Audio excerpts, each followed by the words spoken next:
अंगणवाडी सेविका महिला आणि ती ज्या ठिकाणी राहत होती तिच्याच घराच्या बाजूला राहणारा एक तरुण, त्याचं नाव मोहित. या दोघांचे लग्न झालेले होते. अंगणवाडी सेविका महिला जी आहे तिचं देखील लग्न झालेलं होतं, परंतु तिला मूलबाळ झालेलं नव्हतं. लग्नाला अनेक वर्ष झाली परंतु संतती नव्हती. आणि जो तिच्या घराच्या शेजारी राहत होता त्याचं नाव मोहित, त्याचं देखील लग्न झालेलं होतं आणि त्याला 2-3 संतती होते, मुलं बाळ होते. परंतु अंगणसेविका जी होती महिला, तिच्या घरी ते नोकरी करत करत तिच्या घरी दुधाचा व्यवसाय देखील होता आणि तिच्या घरी दुधाचा वरवा लावलेला होता मोहितने.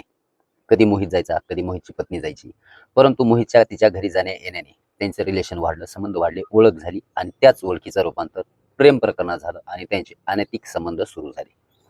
अनेक दिवस हे प्रकरण चाललं, परंतु काही दिवसानंतर अंगणवाडी सेविका जी होती महिला, तिने मोहितकडे एक मागणी केली आणि ती मागणी अशी होती की मला जोपर्यंत मूलबाळ होत नाही तोपर्यंत तू माझ्याशी संबंध ठेव, मला एक संतती सुख दे, एवढी मी तुला मागणी करते. त्यावेळेला मोहितने नकार दिला, कारण त्याचं लग्न झालेलं होतं, त्याला मुलंबाळ होते. संतती गर्भवती मला कर अशी मागणी ज्या वेळेला केली तेव्हा हा घाबरला. मी जर गर्भवती केलं तर माझा संसार वाटोळ होईल, उद्याही काहीही करू शकते, या विचारापोटी त्यांनी नकार दिला. अंगणवाडी सेविका त्यावेळेला मोहितला धमकी देऊ लागली, तू जर मला प्रेग्नेंट केलं नाहीस तर मी पोलिसांमध्ये जाऊन तक्रार करीन आणि तू माझ्यावरती बळजबरीने अत्याचार केलास असं मी सांगेल, असं अंगणवाडी सेविका मोहितला धमकी देऊ लागली. मोहितला विचार पडला, आपलं जर रिलेशन, अनैतिक संबंधाचं रिलेशन जर घरी कळालं, जर हिनं घरी सांगितलं तर आपली पत्नी आपल्यासोबत भांडण करीन, आपला संसार रस्त्यावर येईल, संसार उद्ध्वस्त होईल, या भीतीपोटी तो घाबरू लागला. परंतु त्याने मन धट केलं आणि संपूर्ण काही खुलासा या प्रेम प्रकरणाचा त्याने आपल्या पत्नीसोबत खुलासा केला. जेव्हा पत्नीला, त्याची पत्नी अंजली, पत्नीचं नाव अंजली, मोहितच्या पत्नीचं नाव अंजली, अंजलीला सांगितल्यानंतर अंजलीने ही गोष्ट समजून घेतली.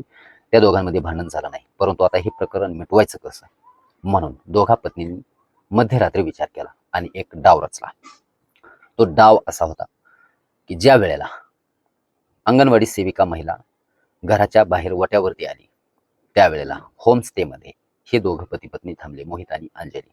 होमस्टेमधून समोरून अंजली आली आणि अंगणसेविकेला बोलत होती. तोपर्यंतच मोहित अंगणसेविकेच्या महिलेच्या घराच्या पाठीमागच्या दरवाजाने घरामध्ये प्रवेश केला. घरामध्ये प्रवेश करून अंजलीने महिलेला घरामध्ये आणलं आणि या दोघांनी मिळून त्या महिलेची हत्या केली. हत्या केल्याच्या नंतर मोहितने अंगणवाडी सेविका महिलेच्या घरातील संपूर्ण काही दागदागिने, पैसा, रोख रक्कम संपूर्ण काही घेऊन तो तिथून फरार झाला. परत हे दोघं पती पत्नी आपल्या होमस्टेमध्ये जाऊन पोहोचले आणि जसं काहीच झालं नाही, आम्ही काहीच केलं नाही असं त्यांनी दाखवायला सुरुवात केली.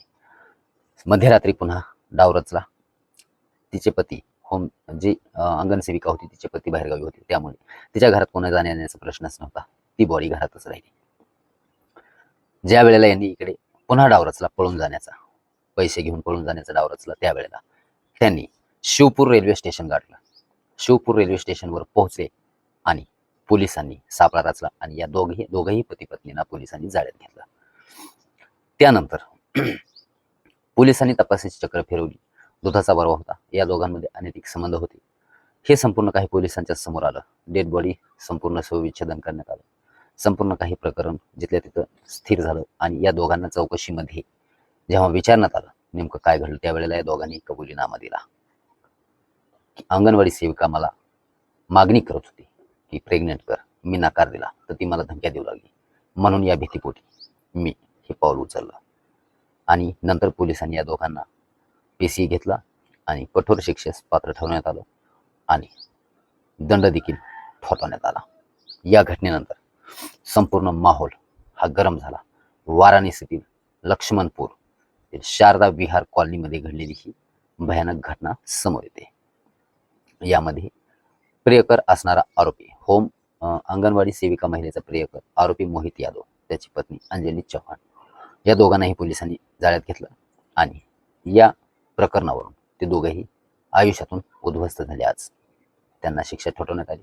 अनैतिक संबंधाचा परिणाम हा खूप दुर्दैवी दिसून आला आणि आपण आतापर्यंत जेवढे प्रकरण पाहिले तेवढे अनैतिक संबंध जेवढे असतील, वैवाहिक जीवन सोडून अनैतिक संबंधात पडलेले जेवढे काही केसेस आपल्या समोर येतात तेवढ्याचा अंत हा वाईटच समोर आला.